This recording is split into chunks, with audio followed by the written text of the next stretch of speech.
Okay, everyone. We have a number of new residents, so I will give the abbreviated Paul Collier introduction.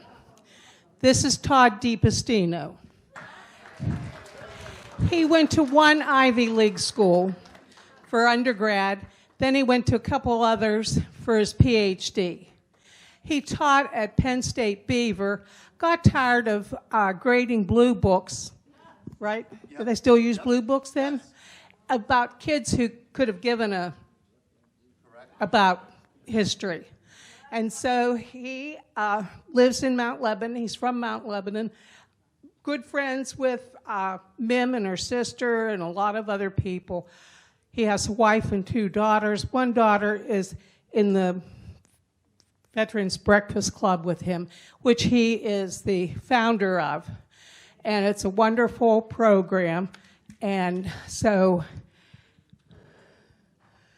we love him because of the backstories he tells us. You know, Indians don't like to carry $20 bills. Why? Indians don't like to carry $20 bills. I don't know why. You said because Jackson's picture's on it. Jackson's on it. Yes, so they don't like to carry it. Mrs. Ann, your husband's over here. You're right. Yeah. I See, forgot I about learn. That. And I retain stuff. Wow. You better be telling me the right stuff, otherwise I'll be... Well, I make half Anyways. of it up. Okay.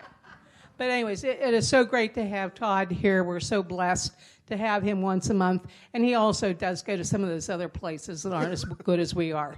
Here's Todd. Thank you so much, Pam. Thank you.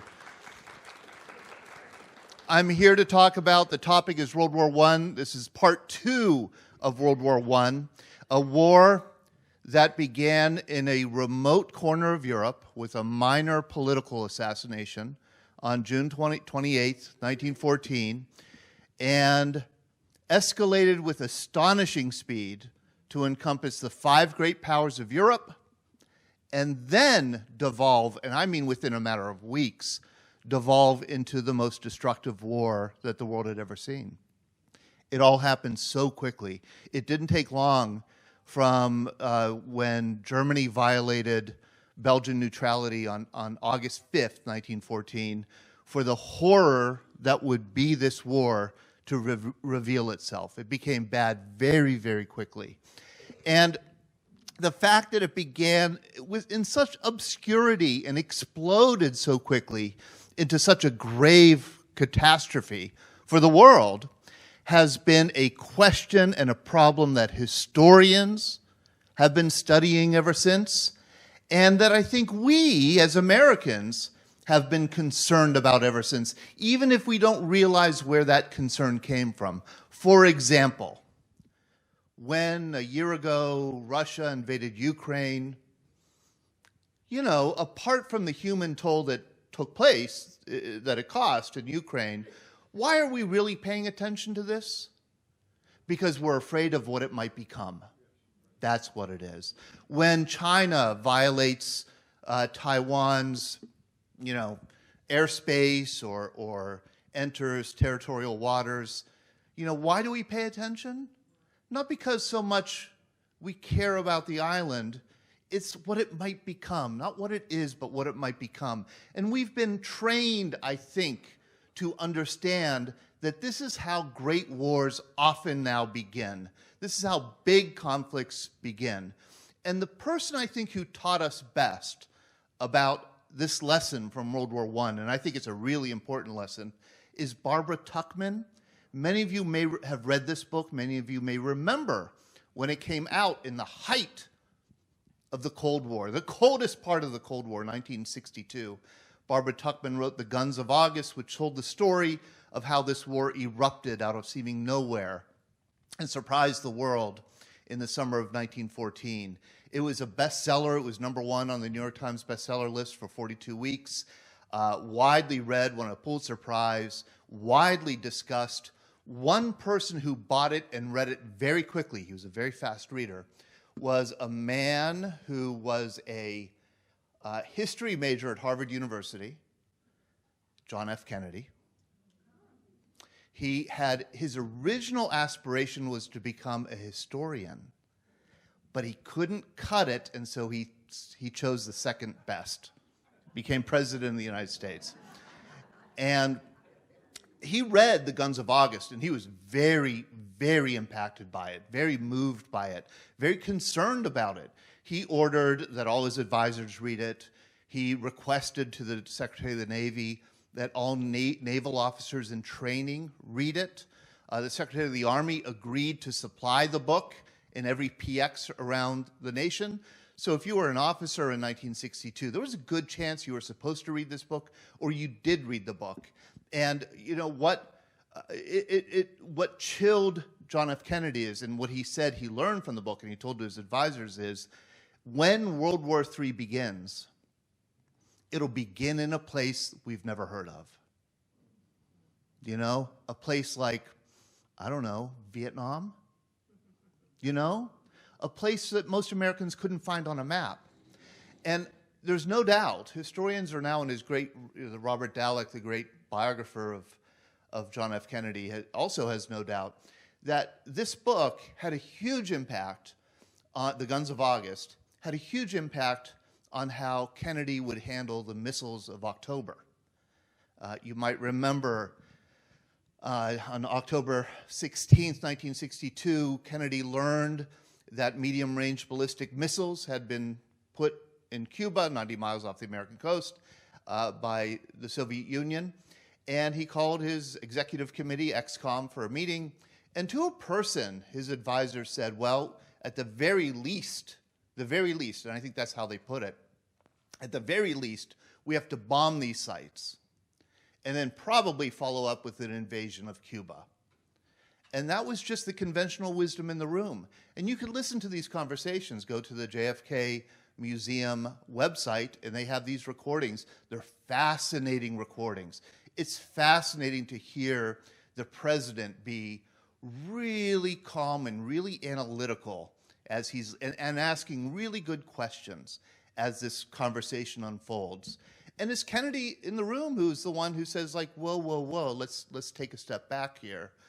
He says something like, acts of aggression can be far-reaching beyond what you think. And he said, we know our enemy doesn't often think like we do and may not respond in ways that we predict they will. And there, I think there can be no doubt that the lesson of World War I was there and might have helped prevent World War III by training the president to respond in a kind of cool, calculating, deceitful in the end way, deceitful to the American people way. And we'll talk about that in maybe at another talk. But no doubt the lesson of World War I and how a great catastrophe can erupt from a small local conflict shaped Kennedy's response to this. Yes? Did this also possibly lead to the theory of containment, around the world? Because we were, as you said, in Vietnam and other places, and maybe the fear was it would escalate, or? Did World War I teach the lesson of containment? Yeah, I mean, absolutely World War I led to containment. Maybe not the Guns of August, but, the Bolshevik Revolution erupted during World War I. The Bolshevik Revolution came about because of World War I. And the war took on this, we'll talk about this, but the war took on this whole new meaning when that happened. Now we had not only to defeat the enemy, Germany, we had to contain communism, even as early as 1917, contain communism within its borders. But we will talk about that. As for the war itself, this was a horrific war that nobody seemed to want. There were so many little times in the summer of 1914 when this great freight train could have been stopped, but messages weren't passed in time. People didn't have the will maybe to follow through with the second thoughts that they might have had about committing their country to war. And nobody seemed able or willing to kind of put the brakes on in July, August of 1914 as this thing was spinning out of control. There was only one chance that World War I would have not ended up being a catastrophe. One chance. And that was if Germany had been able to win it in 6 weeks the way they had planned. And they almost pulled it off. They almost pulled it off. They had a plan to win the war in 6 weeks called the Schlieffen Plan. And I want to explain what the Schlieffen Plan was. You can see it diagrammed here.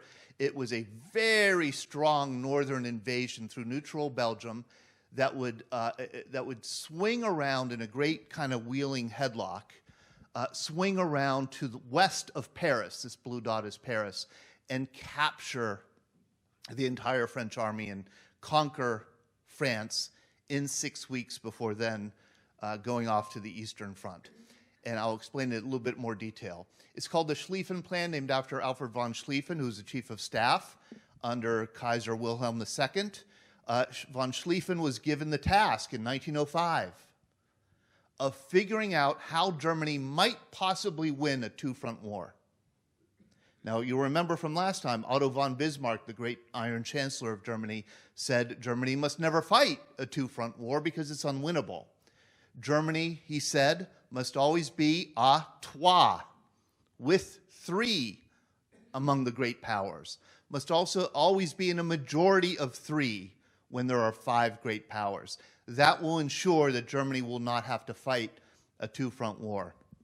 That was the idea. But Kaiser Wilhelm II's behavior was so belligerent and had alienated the one natural ally that Germany had, which was Great Britain, that Germany now found itself in 1905 à deux, one of two. The only ally they had was their neighbor to the south, Austria-Hungary. So now it looked like it was possible that Germany might have to fight a two-front war, a war against the Russian Empire to the east and the French in the west. How to do that? Von Schlieffen came up with the plan. Now, you are going to be very impressed by the animation that I'm going to show. I worked all day on it.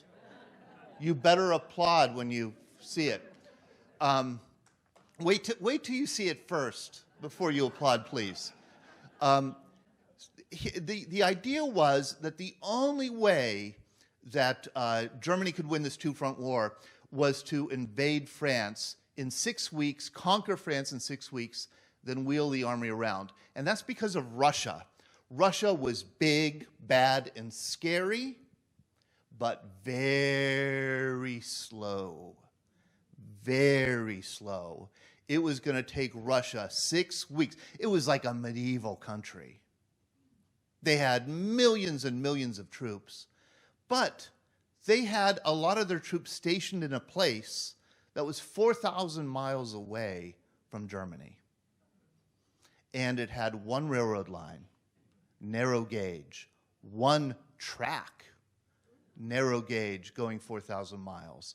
It was going to take them a long time to get those troops to the front lines against Germany. In fact, it was going to take them 6 weeks, and that would give Germany enough time to invade, watch this, invade France, defeat France, and then wheel the army around to meet the Russians on the Eastern Front. Thank you very much. It gets better. It gets better. And it gets better because von Schlieffen was brilliant, I think. He proposed a psychological trick. Use your enemy's strength against them,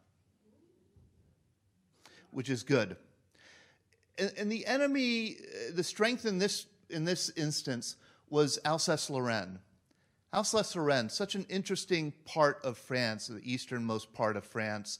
It is a place of predominantly German-speaking people who think of themselves as French, even to this day. Germany invaded in the Franco-Prussian War in 1870, took over Alsace-Lorraine, and had incorporated Alsace-Lorraine into the German Empire for the past 40 years. France was seething, burning with desire to get Alsace-Lorraine back. This, if you were to ask your average French person what this war was about in 1914, they would have said it's to get back Alsace-Lorraine. And because of that, it was very clear. The great French army, and it was a great army, big, was stationed, had its main units, most of its strength right on the frontier, right on the border of Alsace-Lorraine, like just itching for the Germans to attack from Alsace-Lorraine to give the French an excuse to go in and take that back. And von Schlieffen said, let the French do it. Let them come in.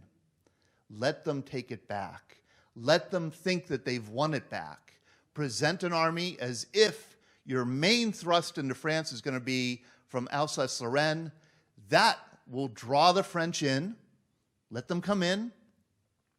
And then we will attack. The main force of our attack will be north in the Great Wheeling Headlock through neutral Belgium, circling around to west of Paris. So this would all be the Alsace-Lorraine, get the French to draw them into what they think is this great existential battle, while you flank them to the right, flank them to the north.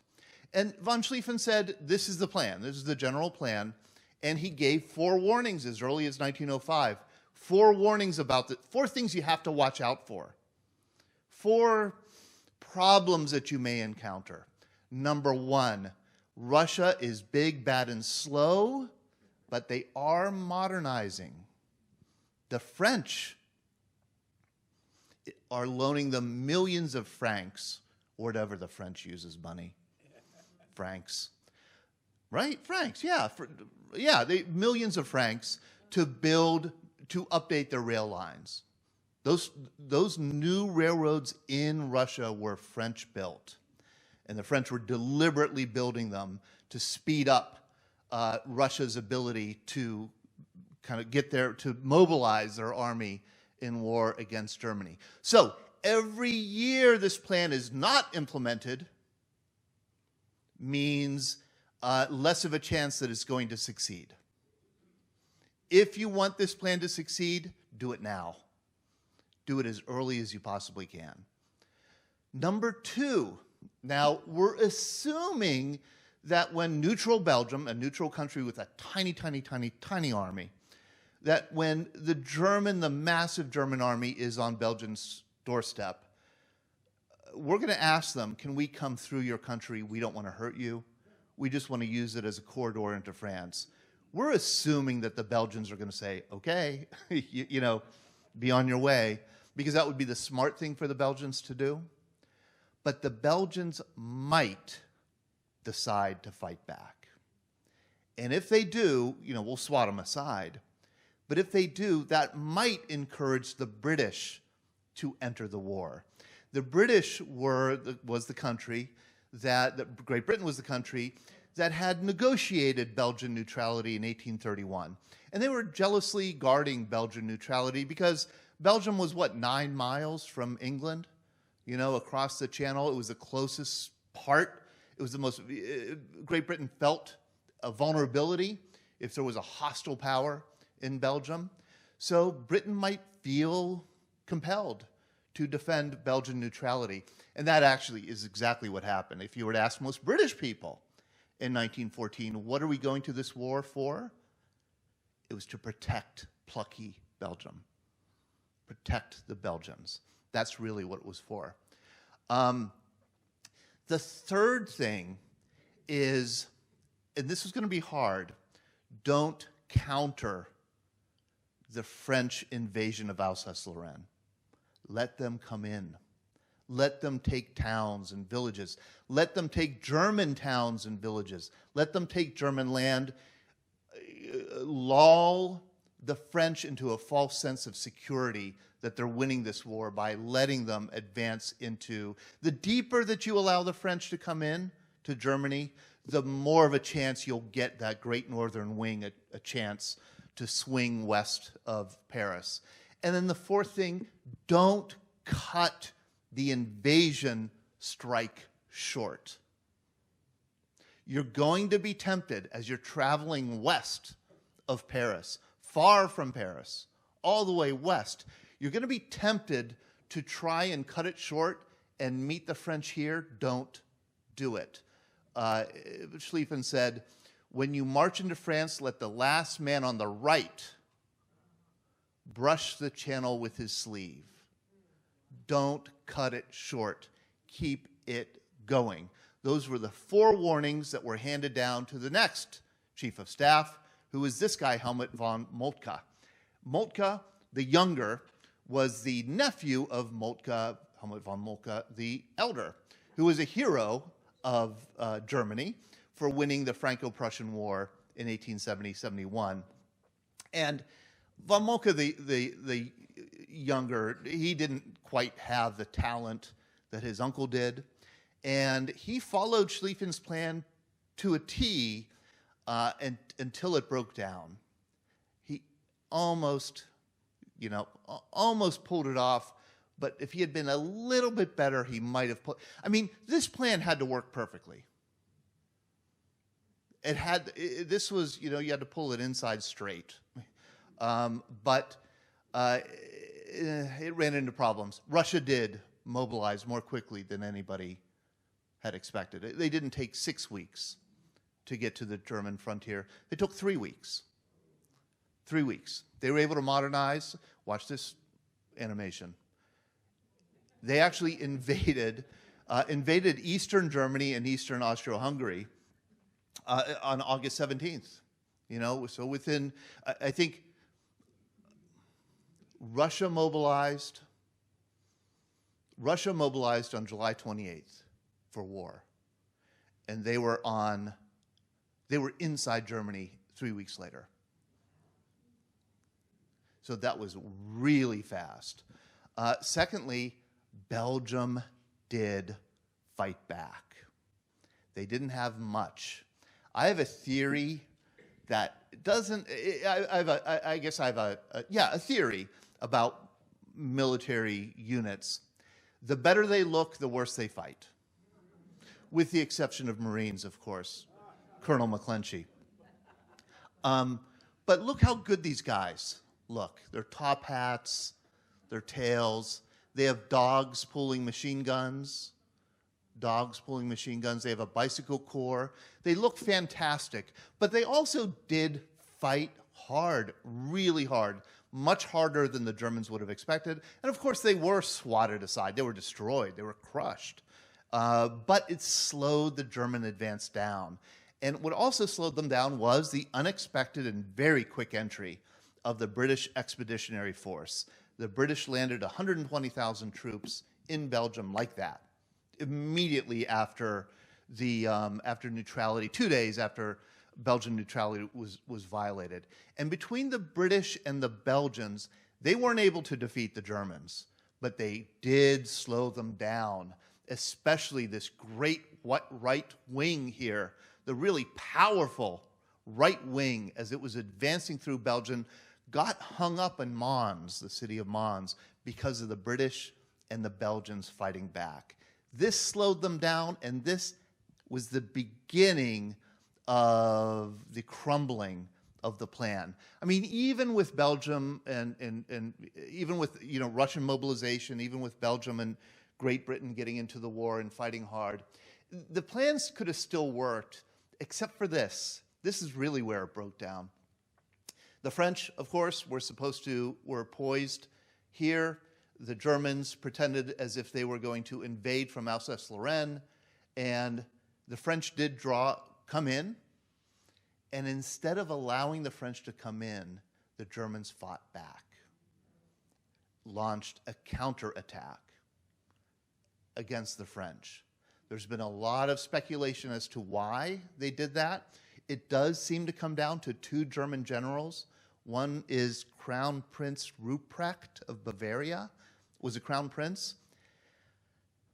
It seems to be, the consensus among historians seems to be that these German generals departed from the plan because they could not stand the idea of having German territory lost on their watch.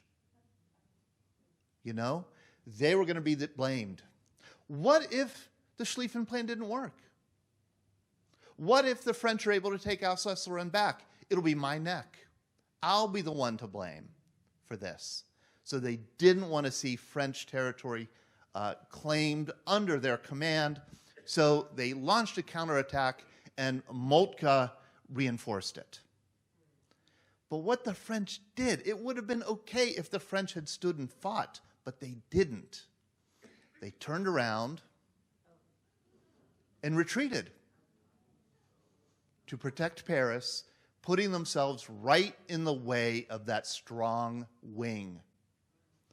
That meant the strong wing stopped and met them. That soldier did not brush his arm against the English Channel over here, but the whole thing was cut short, and the battle was fought 30 miles outside of Paris, the First Battle of the Marne. This is the river that runs east of Paris, and this was the first great battle of World War I, right there where this plan broke down. And I mean great battle.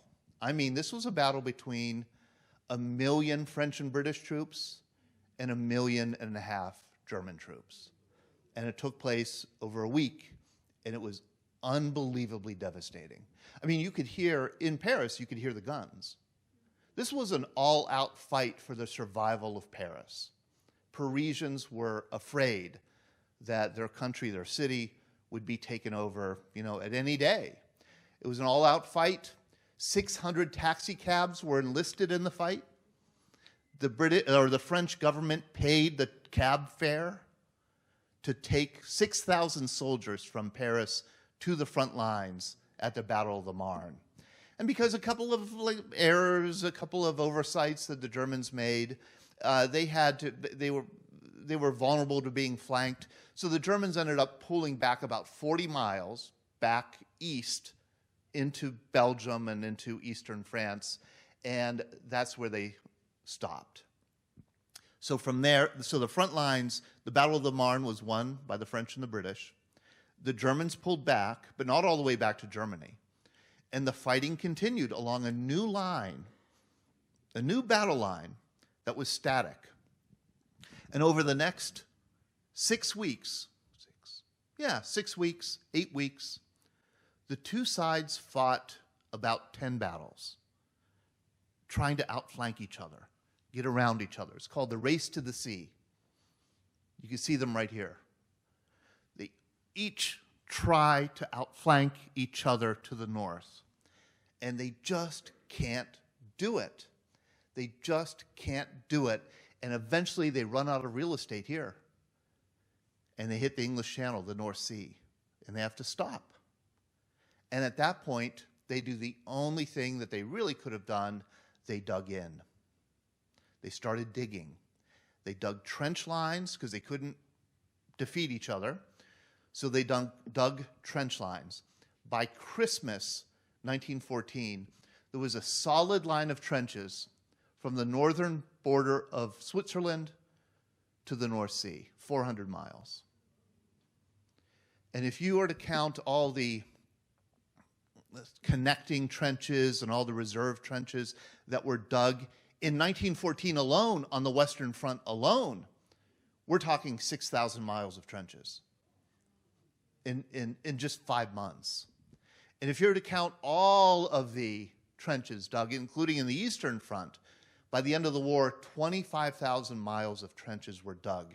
This was a massive intervention into the landscape of Europe. I mean, you could see these to this day, and how terrific that you could see these like from the plane. And you can see that the trenches aren't straight, they're zigzaggy, of course, so somebody can't just wipe out an entire trench by firing, in a straight line. You could also see the artillery shells here had exploded, and these are still visible today. These trenches on the Western Front become the emblem of the war. This is what we remember of World War I. This is the story of World War I. These were demoralizing. They were horrific to live in. Nobody liked them. Governments didn't like them because governments want to show progress in war, and there's no progress in a trench. Commanders didn't like them because, you want to defeat the enemy. There's no defeating the enemy if you're sitting in your trench. The only good that these trenches did was save soldiers' lives. These were absolutely the safest place to be if you were in World War I, in a trench. I mean, you could still die there, but your chances were way worse if you left a trench. And when people left the trenches, when they got killed, the killing times of World War I are when everybody's out of the trenches. At the beginning of the war, at the end of the war, and those little times in between when the British and the French decide they want to attack through no man's land. These trenches were static trenches for 4 years. You know, they zigged and zagged all the way up 400 miles on the Western Front, sometimes getting as close as 100 yards, 150 yards from each other. Oftentimes, you know, then 1,000 yards, maybe 3,000 yards. So it was they zigged and they zagged and they curved and they diverged. And it was a whole living system. And as long as you were in that trench system, you were relatively safe. But when you were out is when you were in danger. Just look at these statistics from just the first 5 months of the war. This is only the fall of 1914 we're talking about. Just stunning. And it's because it's before the trench system was in place. France, a country of 40 million people. France is a country of 40 million people. They have a 3 million man army. By the end of 1914, 1 million of those 3 million are killed, wounded, or missing. Great Britain, tiny army, 120,000 men. 90,000 of them killed, wounded, or missing by Christmas. Unbelievable. The British Expeditionary Force ceased to exist Christmas 1914. A whole new British army had to be created through conscripts to fight in 1915. Germany, same thing, 4.5 million man army, 1 million dead on the Western Front alone, wounded and missing by the end of 1914.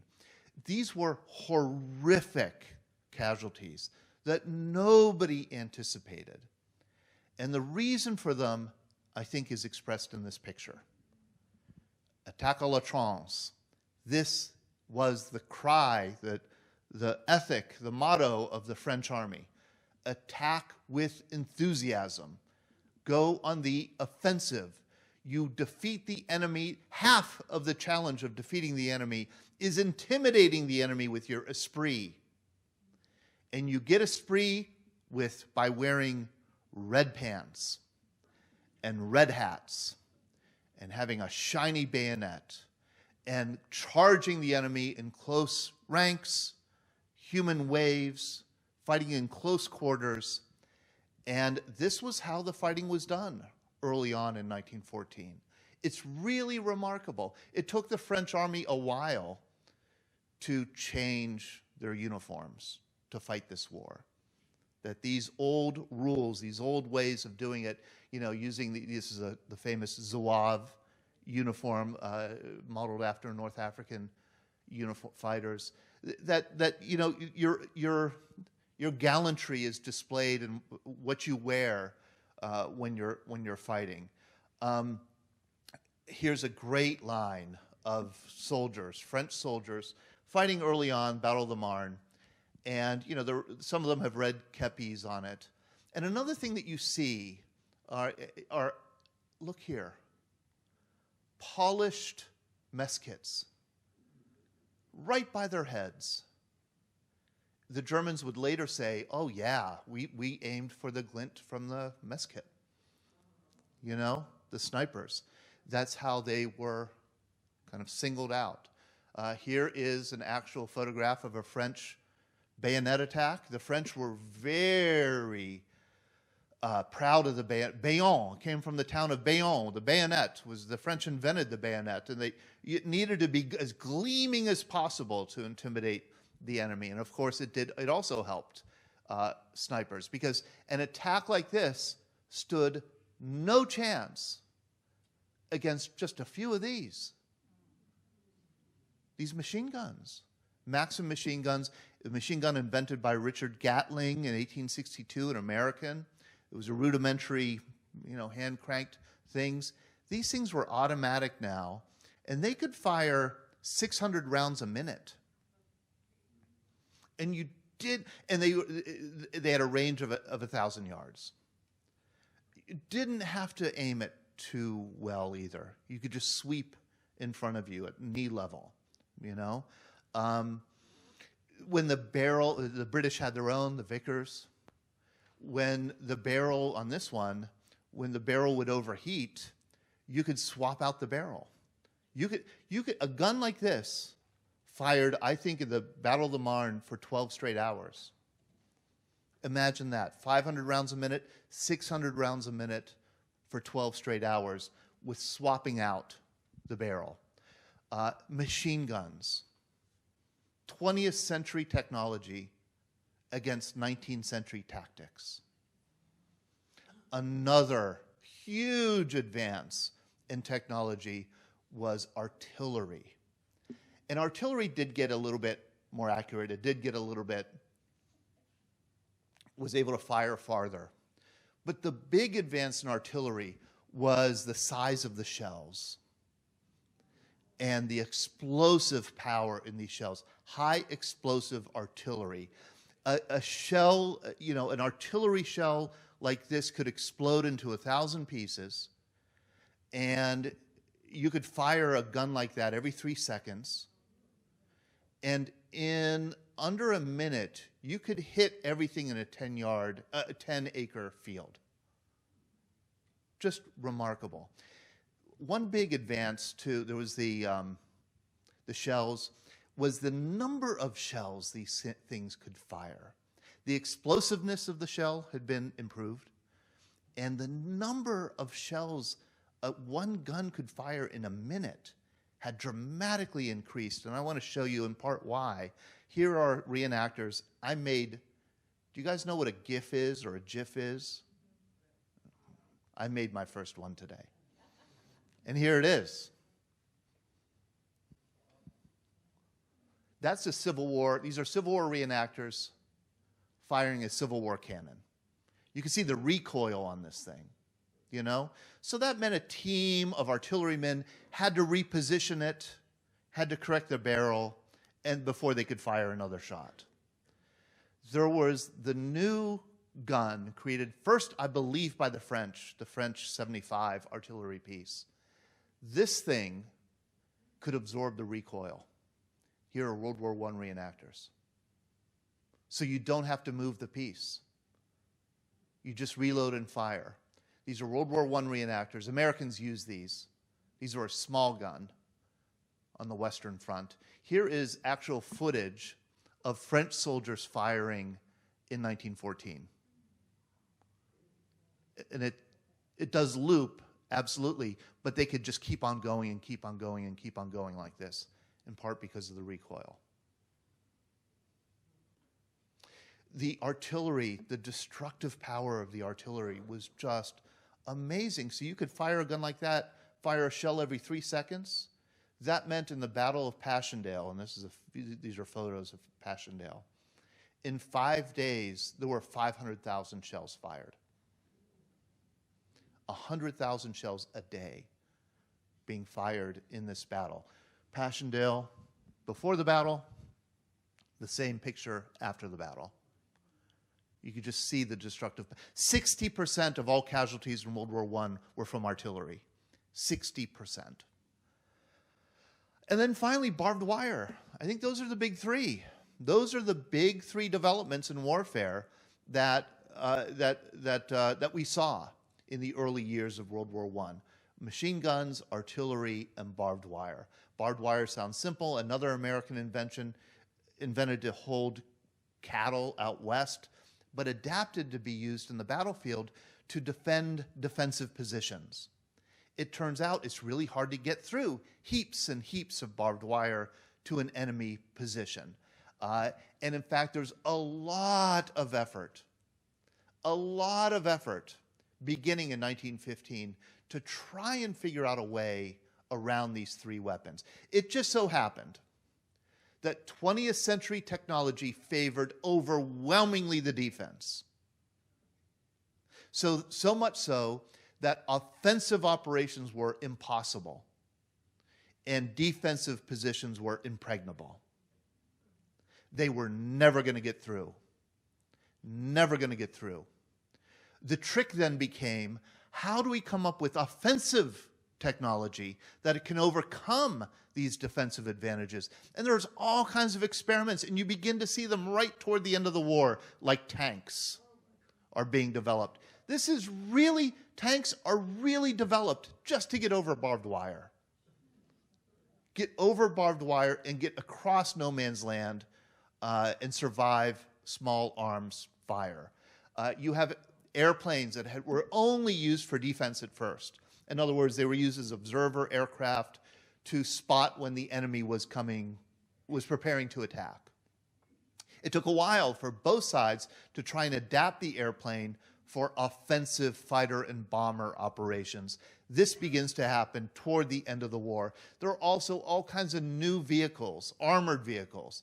Again, this is only, the only purpose is to get men, a squad of men, to the enemy without getting killed before they get there.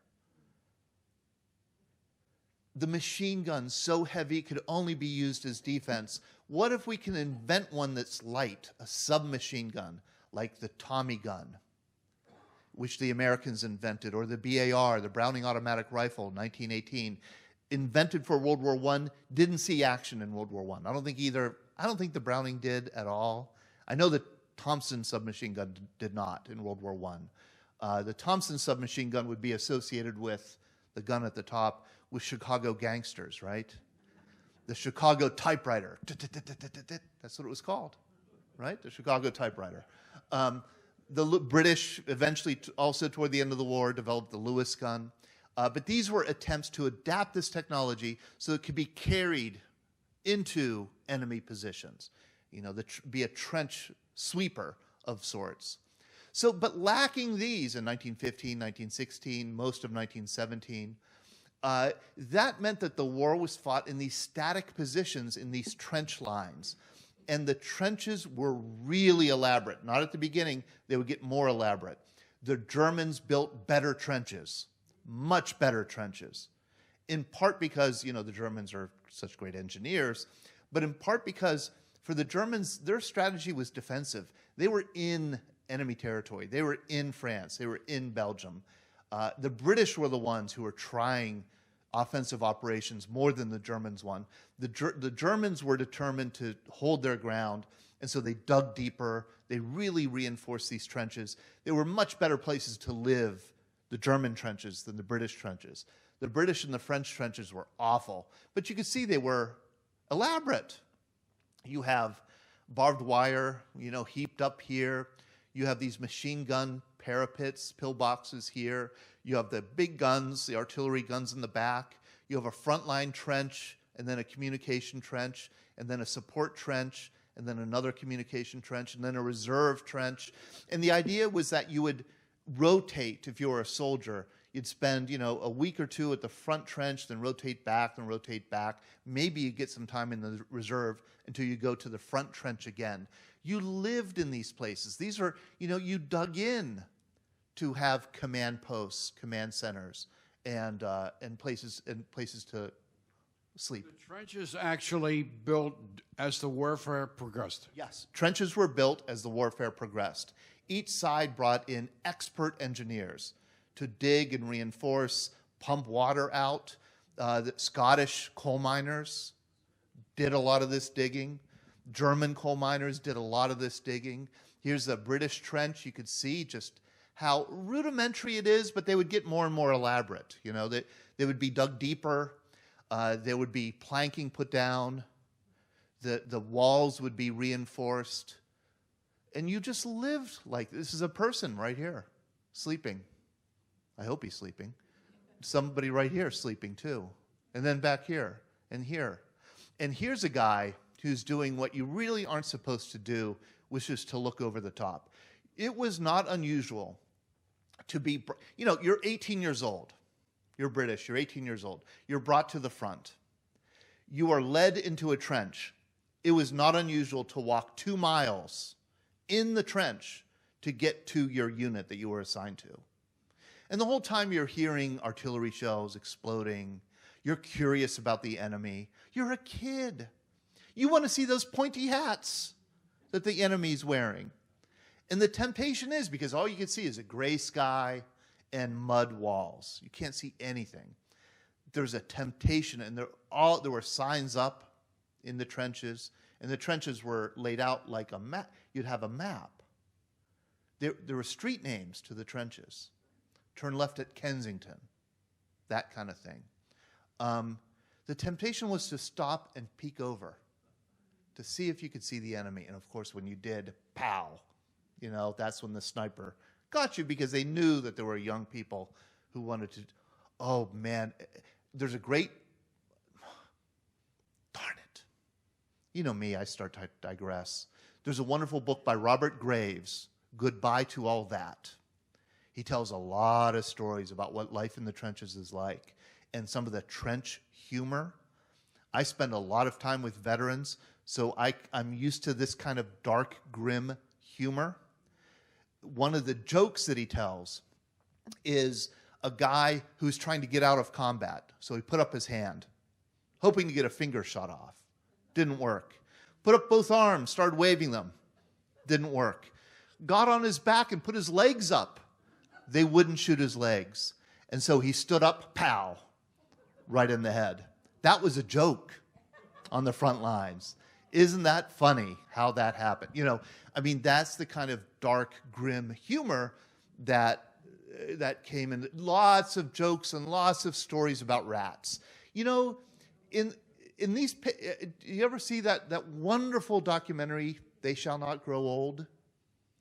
It is a recent documentary. A few years ago it came out, where it's a wonderful movie. I highly, highly recommend it. It's documentary, silent film footage of soldiers in World War I. They Shall Not Grow Old.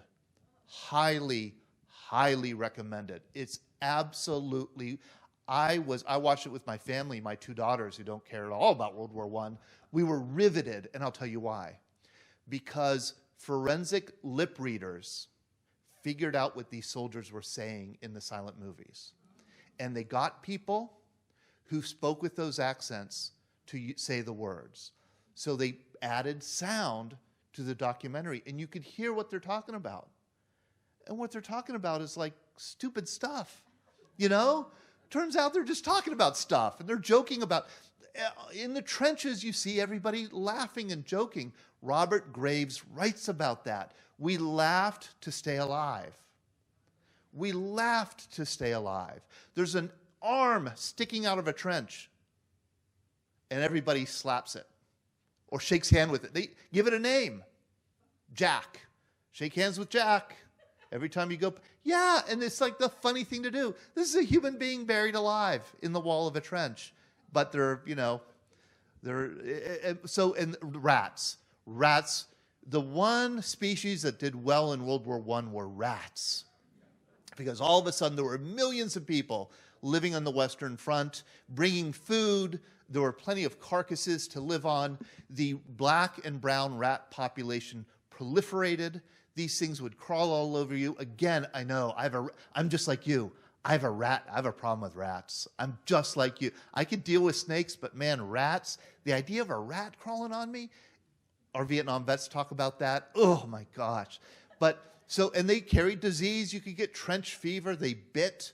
They could be aggressive. Water was a huge problem. The water table in Flanders was very high, which meant you didn't have to dig too deep to hit water. That meant you had to bring in specialists, coal miners, who would come in and pump the water out. The water was so deep in the fall of 1914 that British soldiers were convinced that the Germans were piping it into their trenches, when really it was just the water table. But it turned out that when you expose your feet to water for days or weeks at an end, it's called trench foot. It's terrible. The flesh begins to die and you could lose your feet. Trench foot was a major problem in the British Army. 20,000 British troops were taken off the front lines with trench foot in 1914 alone. 20,000. Astounding. 15% of their army. The British were really good at responding to this by having feet checks every day. You know, using whale oil often to rub in soldiers' feet to protect them from the water. And then, of course, there was shell shock. Shell shock, the World War I term for, you know, what we call combat stress reaction, post-traumatic stress disorder. It was quite a mystery then.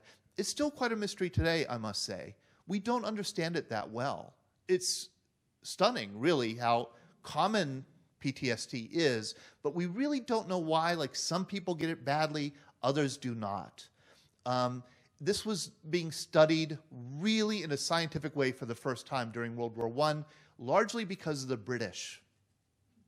The British suffered overwhelmingly. Officers, not enlisted, from shell shock. The Russians didn't as much. The Germans didn't as much. And the French didn't as much. And that's probably because the French didn't suffer shell shock, but they mutinied. The Germans didn't suffer shell shock, but they deserted. British soldiers did not mutiny, and they would not desert. And the officers especially had such little outlet for dealing with the stress that they were encountering, it turned inward. That seems to be what happened. But there was all kinds of theories floating around. What was causing this strange, psychosis? Was it gas? Was it concussion? Were it lesions on the brain? It took a while. Charles Myers was really the first doctor to define it as a psychological condition that was susceptible to talk therapy. By the end of the war, there were 20 hospitals in Britain, 20, devoted exclusively to the problem of shell shock. 200,000 British troops were diagnosed with shell shock during World War I. 200,000, a majority of them officers. It would be, I think, wrong of me to end this talk without some mention at least of this strange event that would end the year. This darkest, this most horrific of all wars, opening up in 1914, would end with this remarkable event that happened in the last week of December 1914, the Christmas truce. Somebody called it a candle lit in the darkness of Flanders. And that's an accurate description. It did happen. It did happen. There are still people today who say it was a hoax. People at the time said it was a hoax. It happened in a very particular place with a very particular set of people. It didn't happen across the whole Western Front. It only happened in Flanders right here. And it only happened with the British and some Germans. You could have a truce, and a mile down the line, they're fighting each other. We don't know how many people participated in the Christmas truce of 1914. Tens of thousands for sure. Maybe 100,000 is a good guess, which is a lot of people. A lot of people. But nothing near to being the entire Western Front. It began with something of a miracle. The fall of 1914 was wet, was cold and wet. Two terrible combinations when you're a soldier, cold and wet. A miracle occurred. Dawn broke on Christmas Eve, and it was just cold. That was better than being cold and wet. The temperatures had finally dipped below freezing. That meant the mud had hardened, and that you could walk without getting your feet wet. This was good news. And then on the German side, the Germans, and I love this picture because you could just see how rudimentary the trenches are still at this point. They're shallow, they're small. And here are some German soldiers kind of sleeping at around Christmas time, 1914, in a trench. And it's on Christmas Eve that German soldiers, I don't know how they got them, but they began to put up Tannenbaums outside of the trench. And of course, British machine gunners would destroy them. They would even, as it started getting dark, they would even light candles on the Tannenbaums, which was insane, considering you weren't supposed to smoke in a trench, because of giving away your position. Here's a wonderful, again, Christmas Eve, Flanders, decorating a Christmas tree. And they were putting it up, and the British are shooting it down. But they keep putting it up. And then when the sun goes down, the Germans start to sing. Here's a British private remembering it. It was a beautiful moonlit night, frost on the ground, white almost everywhere. And about 7 or 8 in the evening, there was a lot of commotion in the German trenches. And there were these lights. I don't know what they were. And they sang Silent Night, Still Knocked. I shall never forget it. It was one of the highlights of my life. The next morning, the songs would be sung, Christmas Eve. And the next morning, once again, it was the Germans who seemed to initiate this. They would call out to the British side, hey, let's not fight today on Christmas. Don't shoot, no shoot. And they would spend a couple hours shouting back and forth to each other. No shoot, trying to get. The Germans were clearly saying, if we come out of the trench, don't shoot us. Will you meet us in no man's land? This is Captain Charles Stockwell remembering this day. The Saxons, remember that term. The Saxons were shouting, don't shoot, don't shoot. We don't want to fight today. We will send you some beer. A German officer appeared and walked out into the middle of no man's land. So when I went out to meet him amidst the cheers of both sides, we met and formally saluted. He introduced himself as Count something or other, and he seemed a very decent fellow. This is how it worked. Enlisted men going against orders, calling a truce on their own. Some of their commanding officers were going along with it, and they would spill out into no man's land. The first thing they would did, and I find this so moving and touching working with veterans, the first thing they did, of course, was bury those bodies stuck in no man's land. There were rotting corpses. Buried them, helped each other bury each other's dead, and then did a little service, prayer service for the dead. And then they started exchanging presents. They didn't have that much to exchange. The Germans really had very little to exchange, but beer. Germans had a lot of beer at the front, and they brought out these barrels of beer. The British, they had beef. The Germans wanted that. And the British had also gotten, every soldier on the front line was supposed to get one of these, a little tin from Her Royal Highness Princess Mary, who was, here she is. She was a nurse, a Red Cross volunteer yes? I have one of those. You have one of these. Oh, these are fantastic. Look on every corner, all the different people that are on, the countries that are on the corners. Can you read them? I cannot read them. No, the countries that are on the corners. Yeah, these are really, I find these really, do you have one? We did. We gave it to our grandson. Good. Good for you. I've only seen one in real life. One person, his grandfather had it. That is so cool to me. So these things, so I'll tell you what, if your forebear had one of these, they did not participate in the truce. Unless your forebear is German. There are German families that have these because they were given by British soldiers to German soldiers in no man's land during the Christmas truce. And these things were great. They had cigarettes, they had writing paper, they had tobacco, and they had a wonderful picture of Her Royal Highness. And, so there were stories of, uniforms were still pretty elaborate in 1914. They would very much be simplified, cutting off buttons and trading the buttons with each other. There are some stories of soccer games breaking out, and that didn't really happen, I don't think.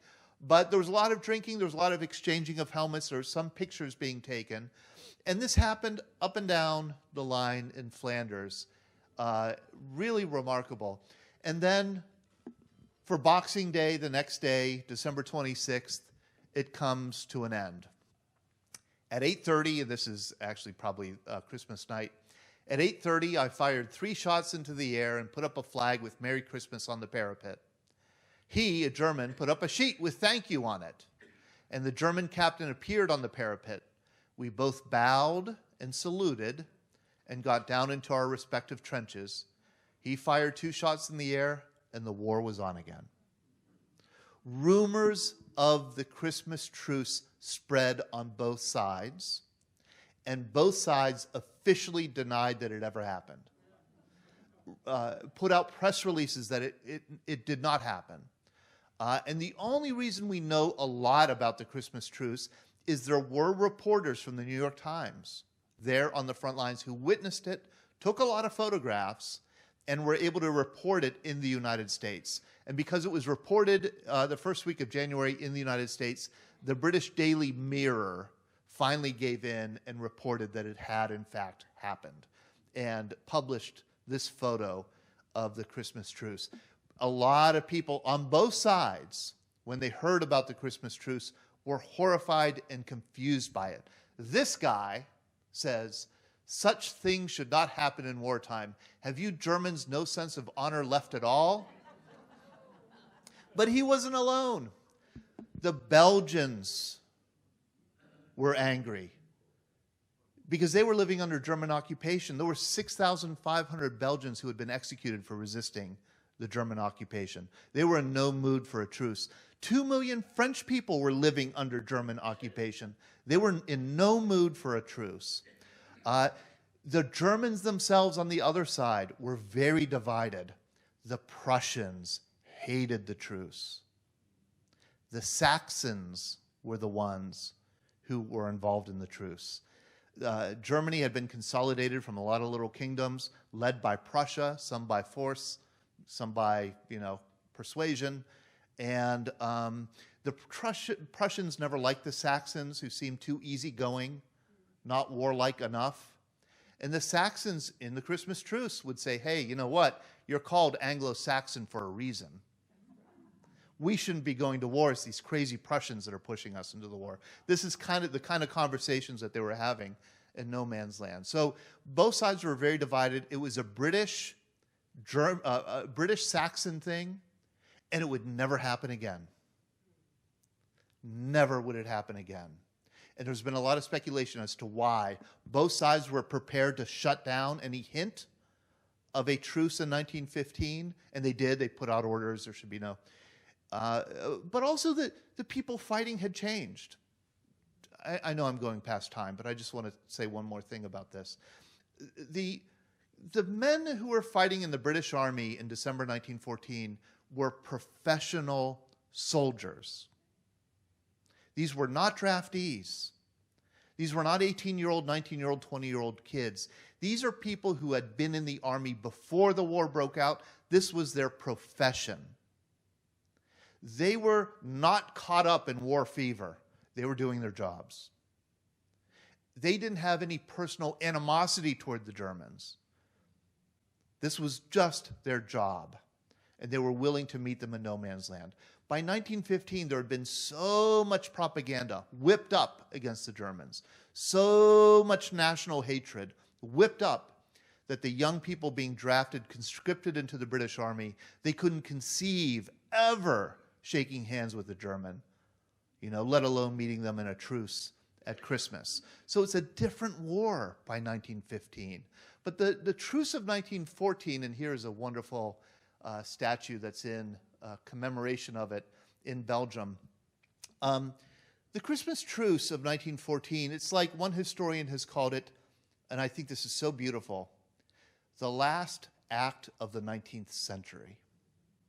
The last time Europeans were civil and humane with one another. That the war would get much more destructive, much more brutal after the Christmas truce. And we'll cover that 4 weeks from tonight On March 21st, I'll be here again. Thank you.